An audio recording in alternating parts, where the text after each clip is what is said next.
Unique things to remember. Now, here's what now turns wisdom and faith into reality, and that's activity, muscle. The labor, the work. Some people go for affirmations, but see, I do believe in affirmations, but here's the key on affirmations, and that is to affirm the truth. Affirm the truth. If you're broke, best thing to affirm is, I am broke. That third failure in a row, did you think, I need to pack this in? Never. Why not? I don't ever give up.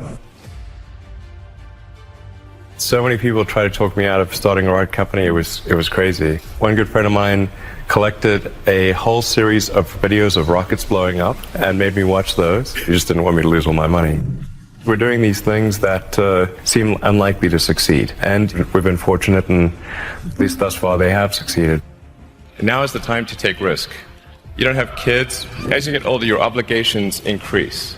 And once you have a family, you start taking risk not just for yourself, but for your family as well. It gets much harder to do things that might not work out. So now is the time to do that before you have those obligations. So I would encourage you to take risks now. Do something bold. You won't regret it. Ted Turner just gave his 75th anniversary party on CNN a few months ago. And he makes a couple of comments, and he says, number one, and I'm not suggesting this for everybody, it's how I lived though. First 10 years of my starting CNN, I slept on my couch. I didn't have an apartment. Bill Gates slept in the office. Steve Jobs slept in the office. And I can go down a whole list. Now these are super successful, mega wealthy guys. I slept in my office. Not everybody's willing to make that sacrifice. But it's not the only thing. But even if you don't sleep in your office, if you want to send your kids to a better school, if you want to be able to take care of your mother when she gets dementia, if you want to, this all takes money. My children aren't getting any of my money when I die. Not one centavo, not one penny.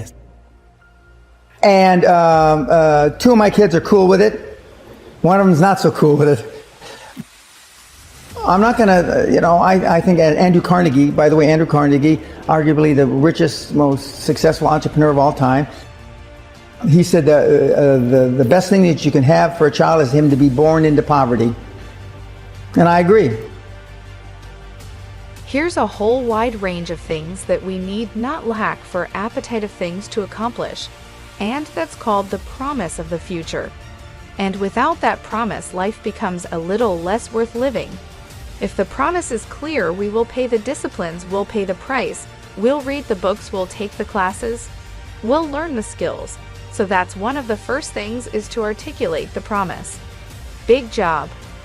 And if you'll do what you can, then life will give you some extraordinary things to do. You got to take care of the small disciplines before life will give you a chance to handle the more complicated disciplines. Start first with the smallest of disciplines, and do not neglect them and do not disregard them as being trifling. Everything matters. Everything's important. Good phrase to take home. All disciplines affect each other.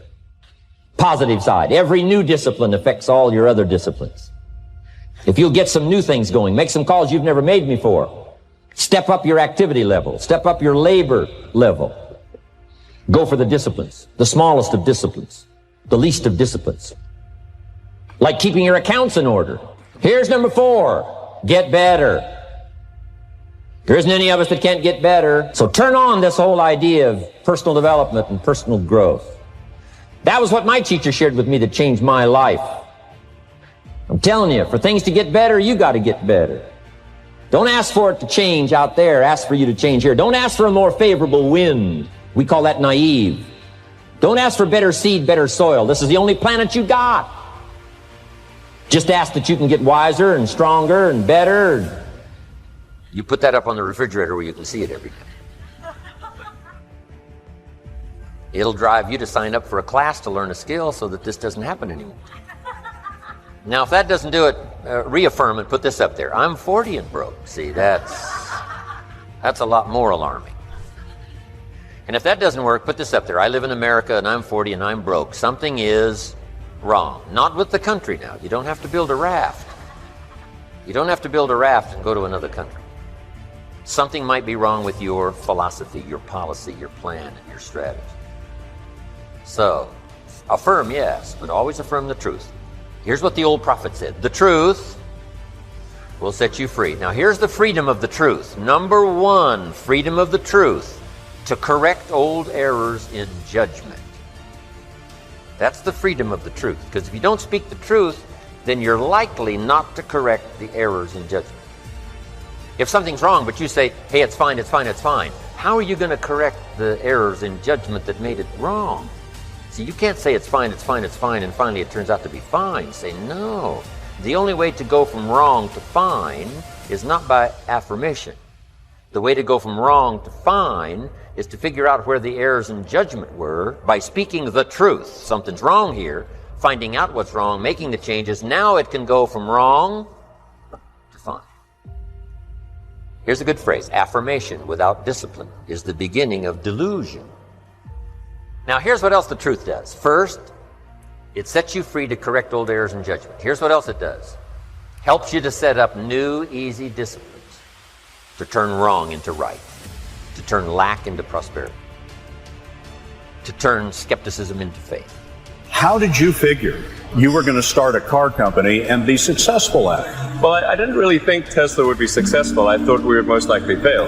But I thought that we at least could address the false perception that people had that an electric car had to be ugly and slow and boring like a golf cart. But you say you didn't expect the company to be successful, then why try? If something's important enough, you should try, even if the probable outcome is failure. Or how do you think about making a decision when everyone tells you this is a crazy idea? Or where do you get the internal strength to do that? Well, first of all, I'd say I actually think I feel fear quite strongly. So it's not as though I just have the absence of fear. I feel it quite strongly. But there are just times when something is important enough, you believe in it enough, that you do it in spite of the fear. Lack of self-esteem, lack of self-worth. Now, they think they have self-worth. They think because they've made a few bucks. But in actuality, and when they measure it against the other 8, 10, 12 people sitting around the table, they realize, or they start to question, hell, maybe I was just lucky. Now, all of us, when you're only a one-trick guy or gal, think, was I lucky? Now, I've done it so many times, I know I wasn't lucky. I might have been lucky the first time, but I haven't been lucky the 15, 20, 40, 50. I know that. Okay. But maybe I was lucky the first time. But my life changed when I was pretty much a haphazard kid, got in a lot of trouble, got arrested 4 or 5 times, thrown in jail. And this was with my dad as a cop.